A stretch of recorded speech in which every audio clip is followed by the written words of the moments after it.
Meus irmãos, vamos falar hoje de um dos lugares, do ponto de vista para nós que somos filhos de Deus, nós perguntamos que lugar é esse?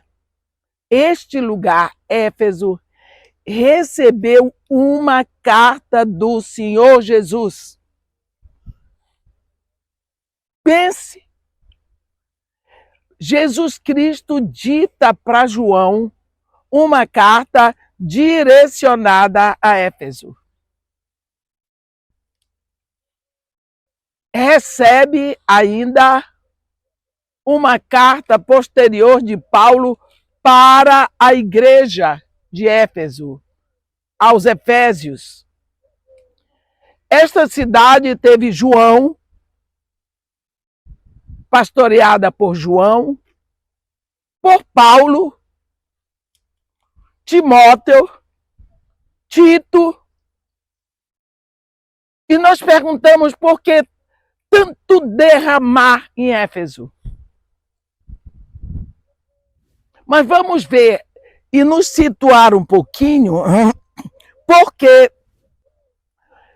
é exatamente o início da terceira viagem de Paulo.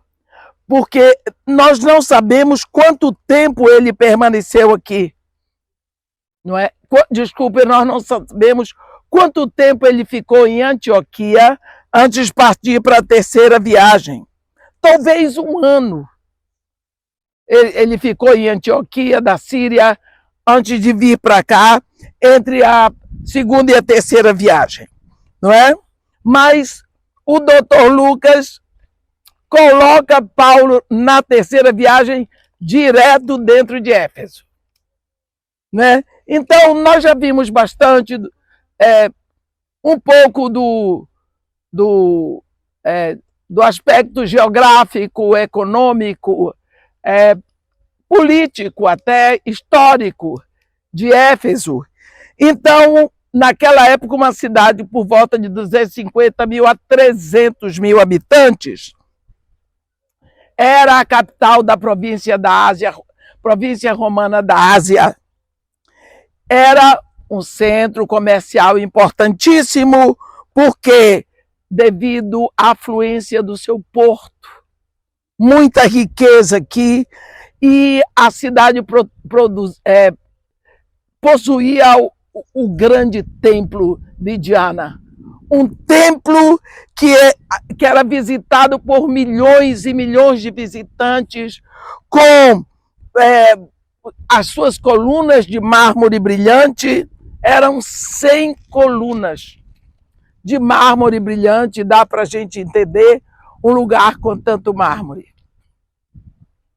Ali no centro era exibida a estátua de Ártemis, Diana, que era a estátua que caiu do céu, certamente um meteorito, né? E porque Diana era a deusa da fertilidade, então aqui era ministrado o culto a ela com prostitutas cultuais. O centro da adoração a ela era constituído de centenas de sacerdotisas. Aqui nós vimos de manhã Paulo dizer em Atos 20, no versículo 31, que ele ficou 3 anos. É a maior permanência de Paulo num lugar. A terceira viagem dele demorou 4 anos. 3 anos ele ficou em Éfeso. Puxa vida! Então, nós vamos ver, porque se eu for ler tudo, a gente vai ler as partes principais. Quando Paulo saiu de Corinto, então ele trouxe com ele Priscila e Áquila, que nós vamos ver adiante quando falarmos de Corinto, que ele tinha encontrado, porque eles tinham sido, o imperador Cláudio expulsou os judeus de Roma. Então ele encontra com Priscila e Áquila, que tinham a mesma profissão dele e começaram e viveram juntos, não é? E quando ele vai voltar na sua terceira viagem, ele passa em Éfeso, ele trouxe Priscila e Áquila com ele para Éfeso. Só que quando ele sai daqui, já para Mileto, Priscila e Áquila ficam aqui e os dois ficam trabalhando na sinagoga. Então vai acontecer que vem um judeu que nós conhecemos bem, né? Natural de Alexandria, Apolo. Apolo é um sujeito brilhante. Eu nunca vi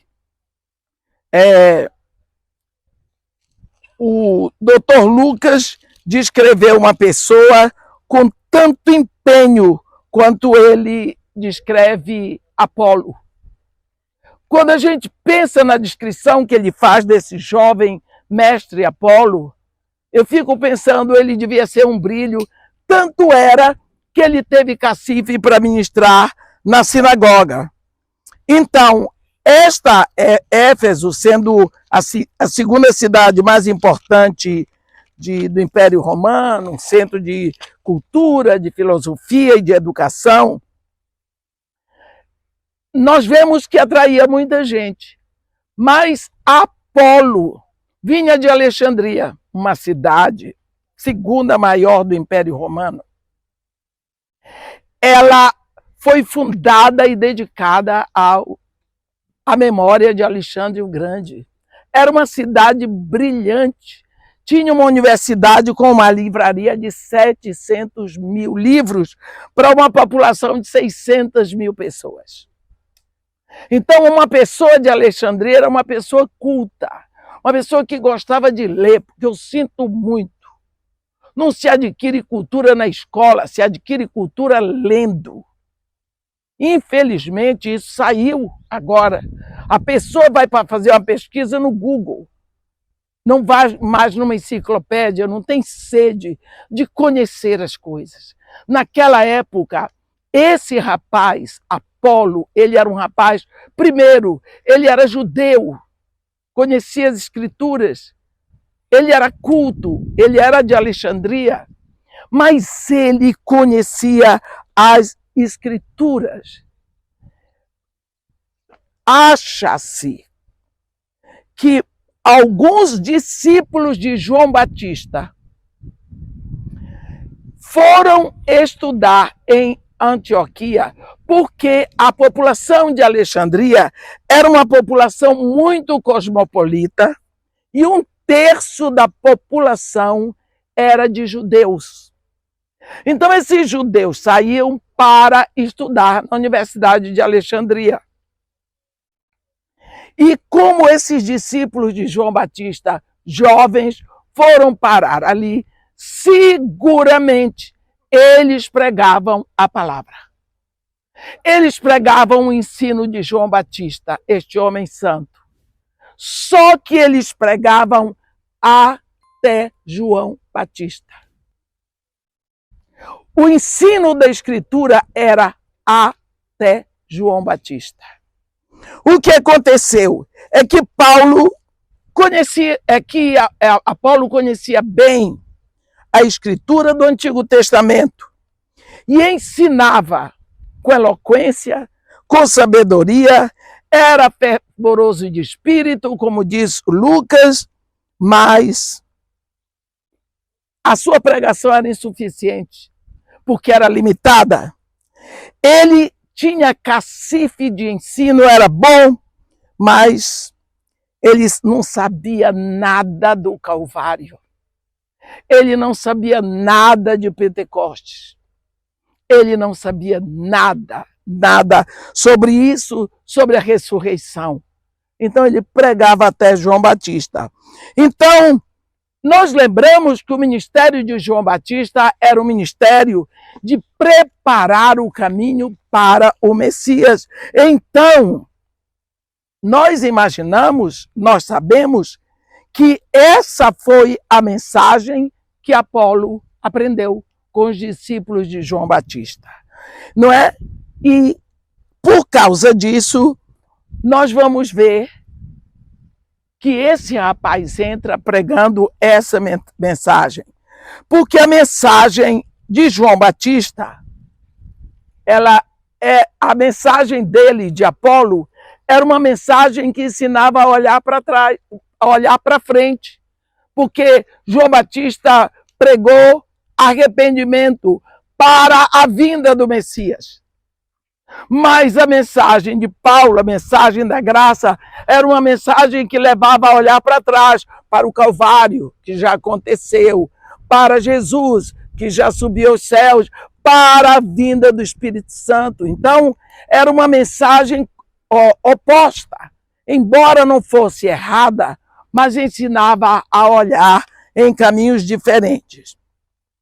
Então, por isso, Apolo ministrou por um tempo lá, e ele entrou na sinagoga, pregou muito bem, mas lá dentro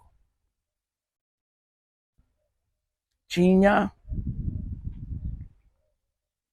2 discípulos de Paulo, Priscila e Áquila, que aguentaram tudo e no final pegaram Apolo, levaram para casa para dizer para ele a mensagem do Novo Testamento. Isso explica por que, quando Paulo chegou em Éfeso, aí nós vamos começar no capítulo 19. Aconteceu que, estando Apolo em Corinto, Paulo, tendo passado pelas regiões mais altas, chegou a Éfeso e, achando ali alguns discípulos, perguntou-lhes: recebeste porventura o Espírito Santo quando creste? Ao que lhe responderam: pelo contrário, nem mesmo ouvimos que existe o Espírito Santo.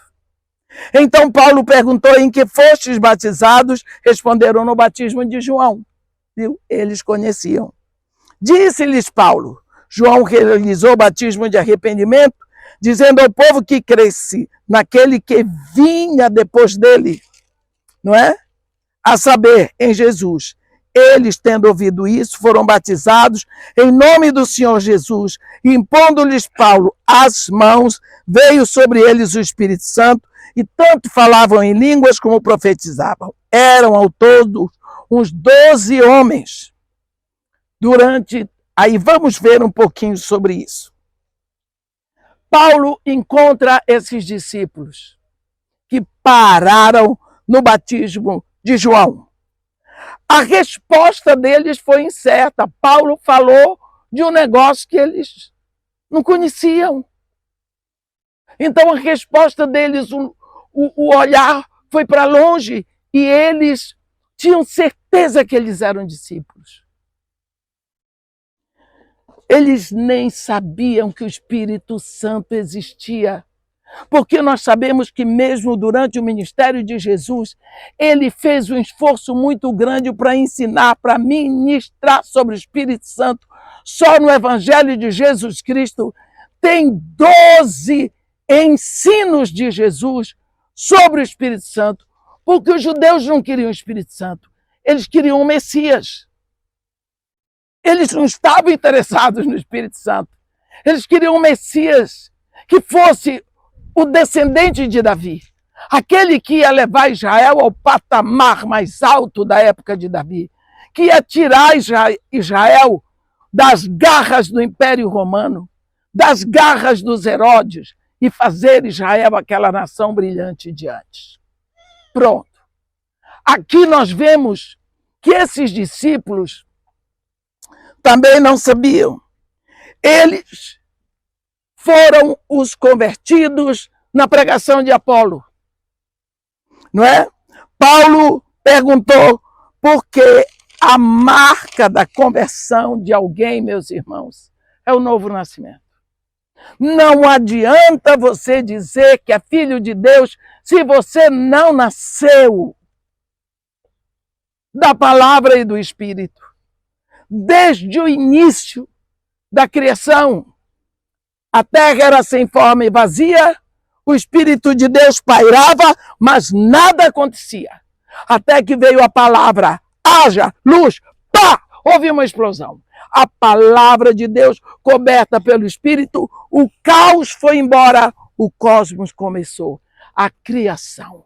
O princípio da criação é palavra com o Espírito. No ventre de Maria, a mesma coisa. Veio a palavra, o Espírito Santo te cobrirá. O Espírito Santo cobriu, explosão, Jesus. Os discípulos tinham toda a palavra, mas não tinham Espírito. No dia de Pentecostes, o Espírito Santo veio, explosão. Por quê? Palavra mais Espírito igual explosão de vida. Nós já falamos sobre isso. Então, o batismo com o Espírito Santo, você precisou do seu pai e da sua mãe para você ser gerado no ventre de sua mãe. Precisa da palavra de Deus e do Espírito para ser gerado filho de Deus. Esse é um dos pilares da nossa fé cristã. Santificação, novo nascimento, arrependimento. É o que menos se ensina hoje. Porque o povo não quer ouvir, não dá ibope, não enche a igreja. Então, Paulo pergunta em quem fostes batizados? Na água, no batismo de João. O batismo de João era arrependimento, como eu disse. Era para preparar a vinda do Messias. Mas o batismo de Jesus Cristo é um batismo de fogo. É com o Espírito Santo. Então, como eu estava dizendo, o batismo de João leva a olhar para trás para o Messias que ia vir. Mas o Messias já veio. É o batismo de arrependimento. Então, eles tinham recebido a mensagem incompleta. Nós vamos ver aqui a última mensagem, a última vez que alguém recebe o Espírito e começa a falar em línguas no livro de Atos. Daí em diante, o batismo para todos nós, a evidência é a fé. O próprio Paulo, que impôs sobre eles as mãos, eles receberam o Espírito Santo e começaram a falar em outras línguas.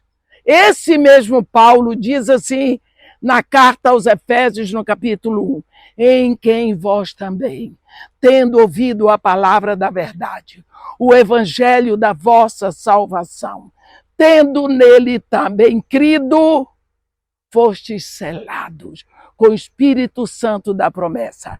Ele é o penhor da nossa herança, até o resgate da sua propriedade para o louvor da sua glória. Então, a partir daí, a evidência do Espírito Santo é pela fé. Você ouve a palavra, você crê, você é selado. Pronto, daí em diante. Agora, nós vamos ver que em seguida, nós vamos ver uma coisa esquisita aqui. Eu vou ler a partir do versículo 11. A Bíblia diz que Deus, por intermédio de Paulo... Não, primeiro vamos falar um pouco da escola de tiranos. Não é? Durante 3 meses, a Bíblia diz no versículo 8, Paulo frequentou a sinagoga, pregando que era uma maravilha e dissertando e persuadindo com respeito ao reino de Deus. Visto que alguns deles se mostravam empedernidos e descrentes, falando mal do caminho diante da multidão, Paulo, apartando-se deles, separou os discípulos, passando a discorrer diariamente na escola de Tirano. Escola de Tirano, né? Na escola de Tirano. Durou isto por um espaço de 2 anos, dando ensejo a que todos os habitantes da Ásia ouvissem a palavra do Senhor, tanto judeus como gregos. Que foi que aconteceu? Deus não precisa de um lugar chamado sinagoga. Deus só queria que Paulo pregasse o evangelho da graça. Aí foi uma festa. O povo começou a se converter. Milagres aconteciam pelo ministério de Paulo. E aí vai acontecer um negócio. Havia ali, vocês sabem, um grande número de judeus. Havia sinagoga e havia os judeus exorcistas. Vamos olhar uma coisa. Isso nós lemos melhor quando lemos a carta de Paulo aos Efésios. Não existe em nenhum outro lugar das cartas uma cidade mais voltada para o ocultismo.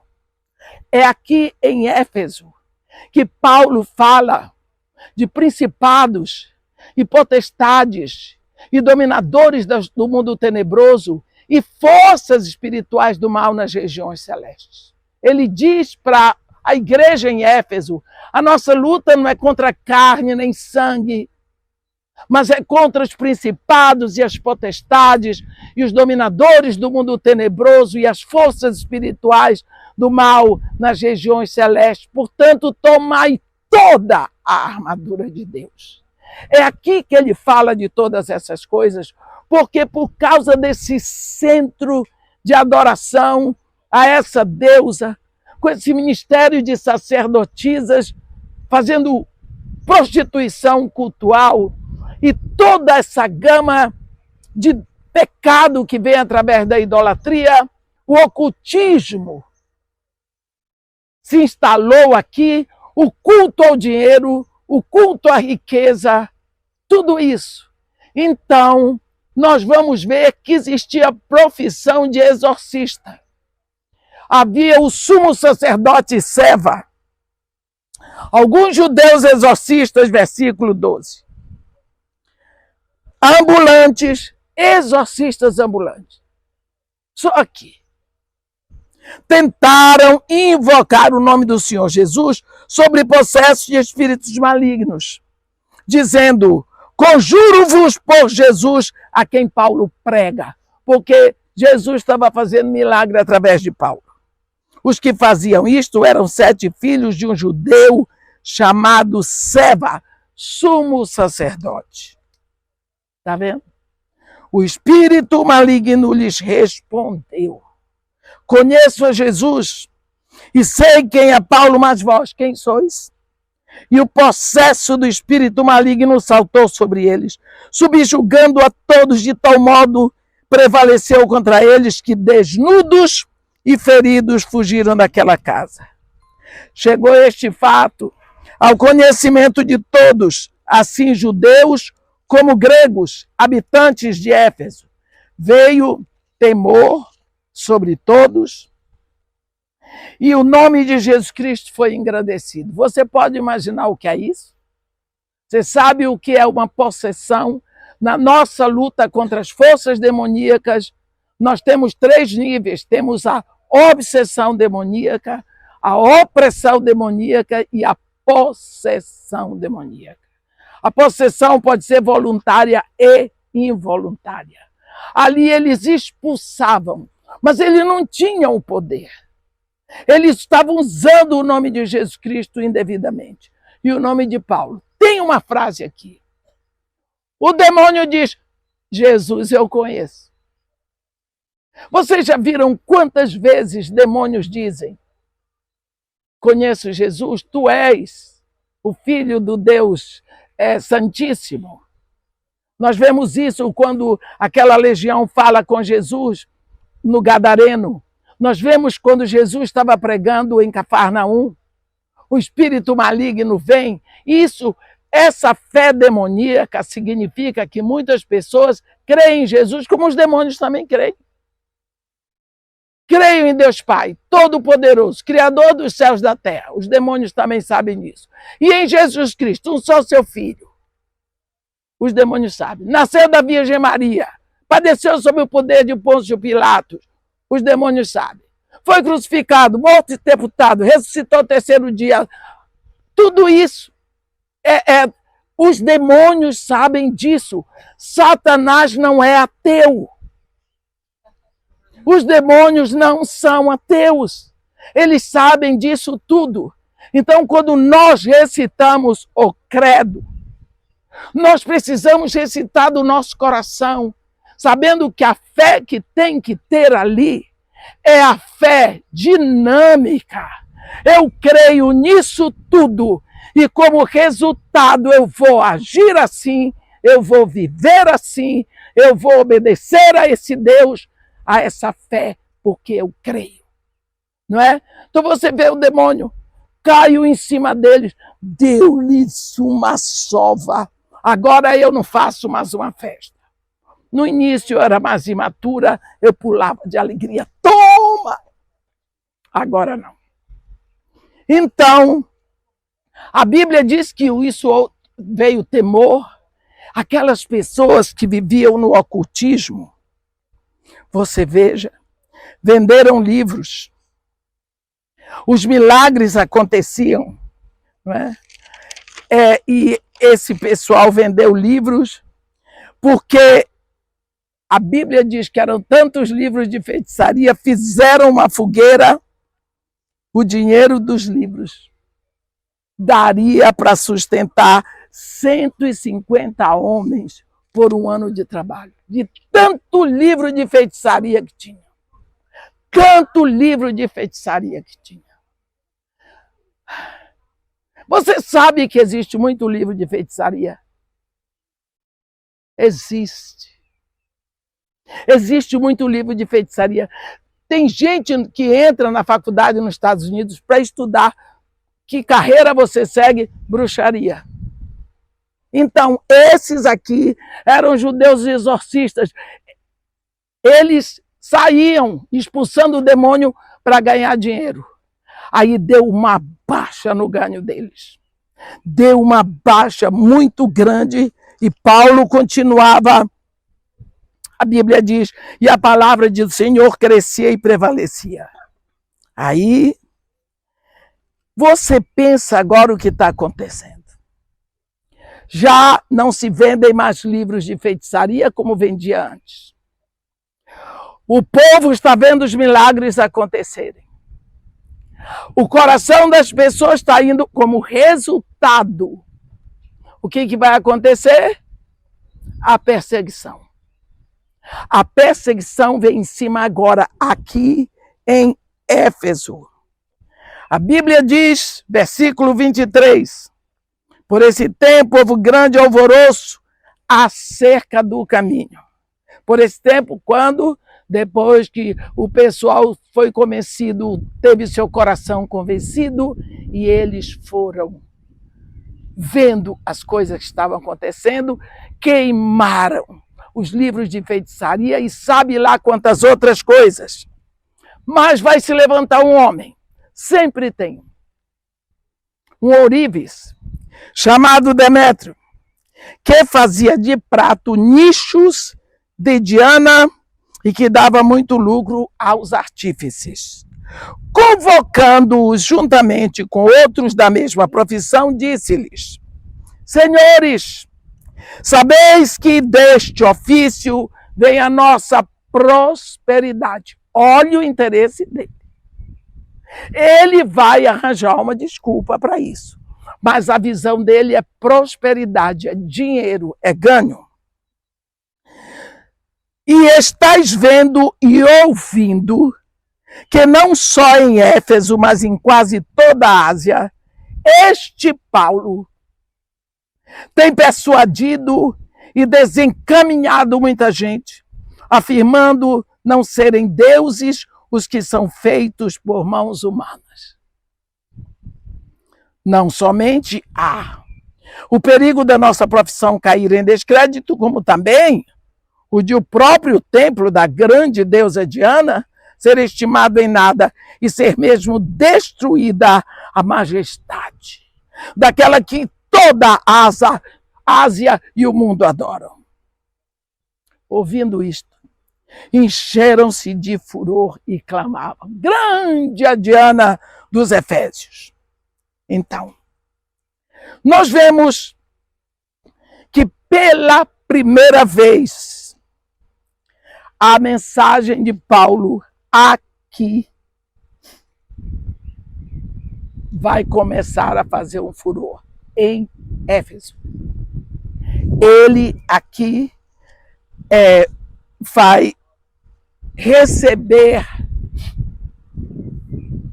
o pagamento da pregação do Evangelho. Olha, se você está pregando, você não está sendo ameaçado, prejudicado, eu acho que o inferno deve estar muito satisfeito com você, ela não tem problema nenhum. Olha aqui o que foi que aconteceu. Estes oríveis, né? Paulo, quando escreve aos Coríntios, capítulo 15, versículo 32, quando ele diz: eu lutei contra animais em Éfeso, eu acho que ele está se referindo a esse aqui, não é?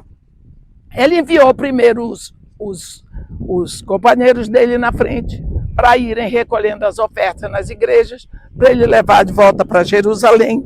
Enviou também Timóteo. Satanás aqui vai atacar através do levante dos oríveis, e é possível que vai ser esse um dos momentos mais difíceis de Paulo aqui, que é por isso que ele vai sair, não é?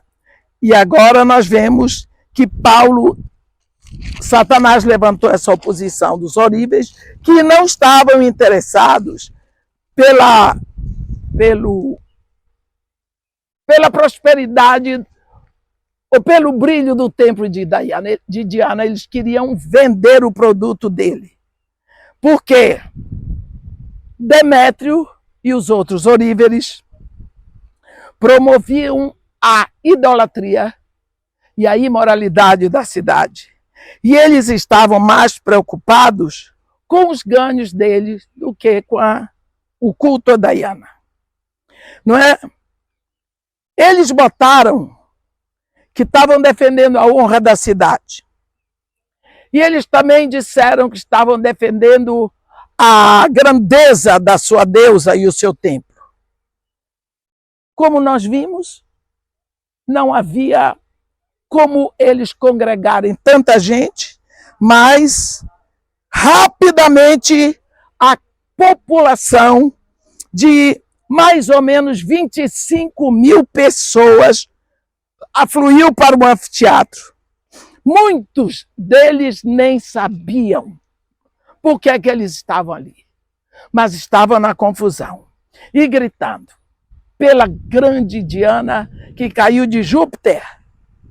Agora, o que é que eles iam fazer? E eles diziam: ora, isso não podia ser contraditado, né? O escrivão da cidade, não é?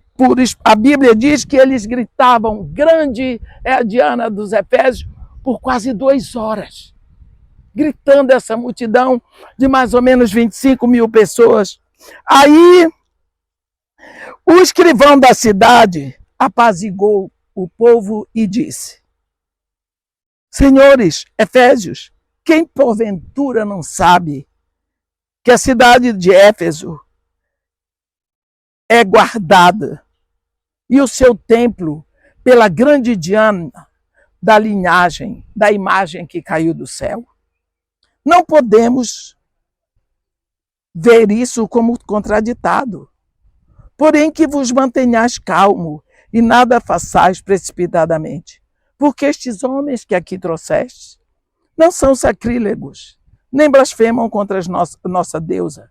Portanto, se Demétrio, que era o chefe deles, o incitador, e os artífices que o acompanham têm alguma queixa contra alguém, há audiências e procônsules que se acusem uns aos outros. Mas se alguma coisa outra pleiteagem, será decidida em Assembleia Popular, porque também corremos risco de que por hoje sejamos acusados de sedição, não havendo motivo algum que possamos alegar para justificar o ajuntamento. Dissolveu a Assembleia. O que nós podemos ver é que, quando cessou o tumulto, Paulo, então, teve que sair de Éfeso. Nós vemos que por causa desse tumulto, deu um basta no ministério dele aqui. Falar uma coisa. Às vezes, Paulo ministrou 3 anos em Éfeso. Muitas vezes, nós não sabemos o momento de parar. Não sabemos. É preciso que haja alguma coisa aqui assim para a gente ir embora. E nós não sabemos como lidar com as frustrações dos nossos planos. Jesus Cristo estava na terra daquele que tinha... do Gadareno. Olha aí, minha ajudante, funcionando. Jesus Cristo estava na terra do Gadareno. Fez uma maravilha ali. Aquele homem que andava nu nos sepulcros era o ponto culminante da cidade. A diferença foi muito grande. Jesus expulsou, libertou aquele homem. Daqui a pouco o homem estava sentadinho. Eu acho que estava vestido, tomado banho. As multidões, quando souberam, não souberam como lidar com aquilo, expulsaram Jesus de lá. Jesus foi embora. Quando chegou do outro lado, vem Jairo. Ele vai para a casa de Jairo, no meio do caminho, liberta a mulher do fluxo de sangue, vai na casa de Jairo, ressuscita a filha de Jairo. Daqui a pouco ele estava multiplicando comida para quase 5.000 pessoas. Frustração. A Bíblia diz em Jó, bem sei que tudo podes e que nenhum dos teus planos pode ser frustrado. Então, quando nossos planos não dão certo, está tudo errado, afaste. É o plano de Deus que está continuando. Tantos planos, a Bíblia nos ensina a lidar com frustrações. Quando os discípulos de João Batista vieram avisar para Jesus que João Batista, eles já tinham enterrado o corpo de João Batista, a Bíblia diz que Jesus se retirou para um lugar deserto, para ficar a sós. Ele tomou o barco e foi. Ele pensava, vou ficar a sós. Eu quero ficar a sós. Ele precisava ficar a sós, porque agora ele não tinha mais o precursor. Pensar no ministério daqui para frente, os passos para a cruz eram mais decisivos. Quando ele chegou lá, a Bíblia diz, desembarcando Jesus do barco, havia lá a grande multidão, esperando por eles. A Bíblia diz que compadeceu-se deles, curou seus enfermos. Ele podia ter dito, eu peço perdão a vocês, mas não vim aqui para isso, não estava marcado na minha agenda. Eu tenho direito aos meus sentimentos. Mas a Bíblia diz que estourou o gatilho da compaixão no coração dele, curou seus enfermos. O plano de Jesus foi frustrado, mas o nome de Deus foi glorificado. Nós precisamos saber que os nossos planos podem ser frustrados, os de Deus vão sempre caminhar.